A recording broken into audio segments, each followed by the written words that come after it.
I bet most of us had an experience like this before. You open an AI tool for something simple, not a life decision or the meaning of existence, something like a paragraph you do not want to write for the third time, a subject line, a summary. You type a few words and hit enter and responds quickly with the same confidence of that person that always seems to have an answer. Quick, organized, often good enough. You excel and think, that could work. But then something else arrives, a subtle sensation, a hesitation you might not even say out loud. Wait, can I trust this? Is this make me better or just faster? And then it occurs to us, if this sounds like me, do I like this version of myself? That is the feeling I want to talk about today, not the headline, not the hype, not if AI is going to save us or replace us. I want to talk about something more intimate and I think more useful because something is happening in that exchange. You bring a question, a doubt, a decision you cannot quite resolve, and with each prompt, the conversation starts reshaping itself. At some point, AI is no longer answering you. It starts sounding like personal. It starts sounding like it sees you. For a moment, feels that the system understands you. But what is really happening is reflecting the frame you brought into the conversation. And most people stop right there because that reflection feels like clarity. But that was not the machine getting to know you. It was reflecting your patterns. That's why I start thinking about the eye as a mirror. And like every mirror, what it reflects depends how you stand in front of it. Change the question and the reflection changes instantly. Not a perfect mirror, not a magical one, a practical one, reflecting your frame back to us, your assumptions, our tone, the direction you're already leaning. So the skill is not only to ask for an answer, the skill is to ask for a different lens. And if you have felt unease about AI, there's nothing wrong with you. Actually, that's the most honest part of this conversation. Because what makes AI different from other technology is not what it can do for us, it's where it meets us. It meets us in language, interpretation, in that place where we make meaning.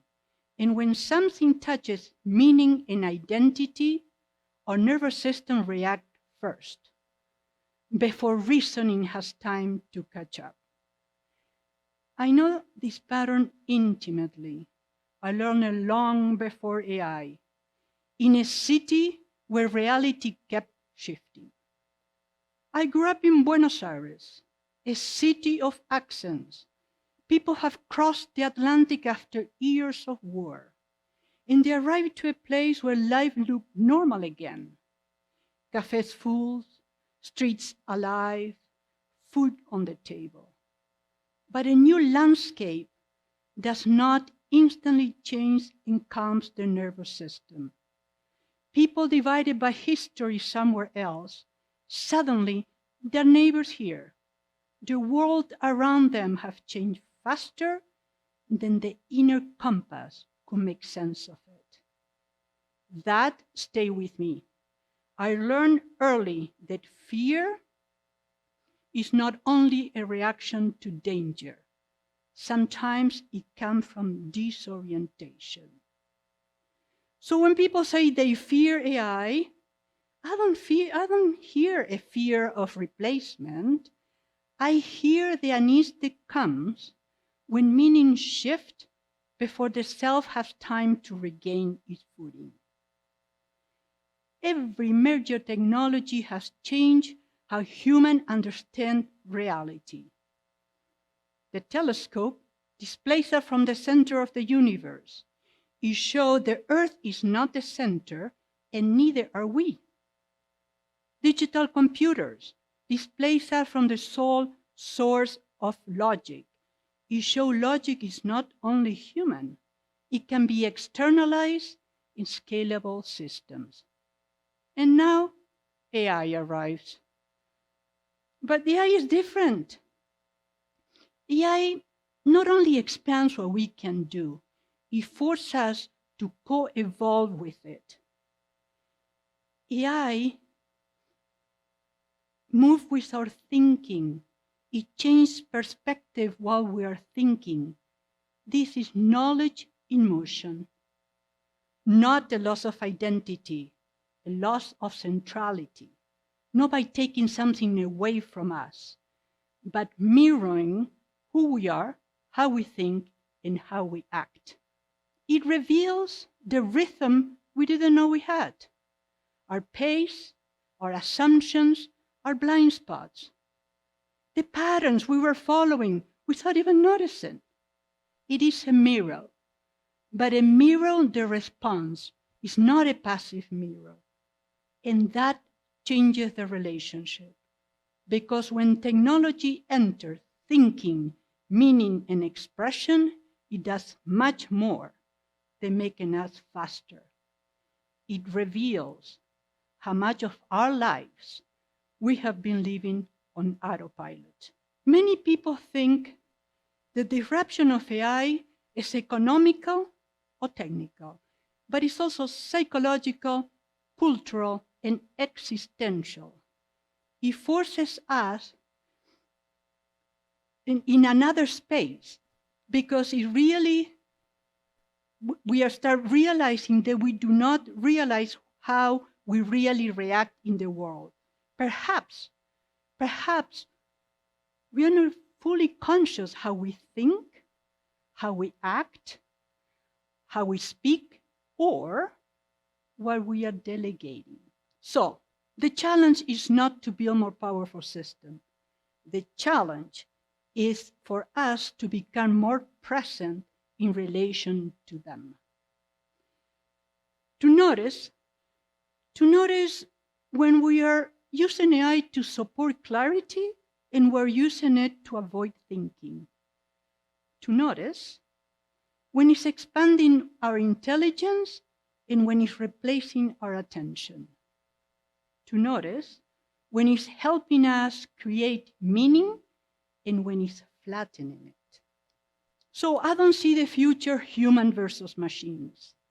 I see it as a test of human orientation. Can we remain awake inside of acceleration? Can we use the system without disappearing into them? Can we let them amplify our capacity without surrendering our agency? Because the issue is no longer whether AI is going to become more capable. It will. The issue is if we will become more conscious how we respond.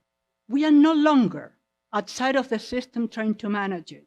We are inside of it, moving with it, learning with it. Humans still have a role. No machine can take over. So what is our role? Our role is to orchestrate. Like a conductor, we do not play the violin, the cello, the drum. We set the tempo. We shape the entry. We decide what leads, what supports, and what stops. Human orchestrate, AI assist. AI can generate language. It cannot generate responsibility. It can produce options, but not the meaning in the world. That remains ours. Because meaning lives in judgment and relationship. So here where responsibility comes in. Why is important? Because it's not as a blame, it's not as a burden, as capacity, our capacity to respond instead of reacting.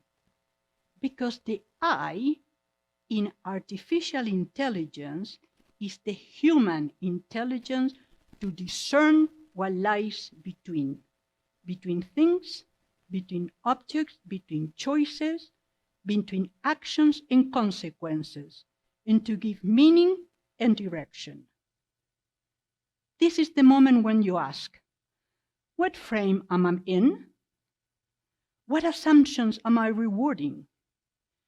What am I allowing the system to reinforce? This moment is very easy to miss, but it's the dividing line between agency and autopilot. And once you see that line, you can cross it on purpose. You can use AI without drifting into it. You can let it play an instrument without letting it conduct the symphony. This is what I learned in Buenos Aires. That the fear of disorientation forces us to ask, who is actually there when you look at the mirror? This is the threshold of becoming conscious. Can we distinguish reflection from truth? Because the future, the question of the future is not if we can do it, but who do we become while we do it? The future is not something that the AI is going to do to us. The future is something we are shaping, one choice at a time. And I leave you with that.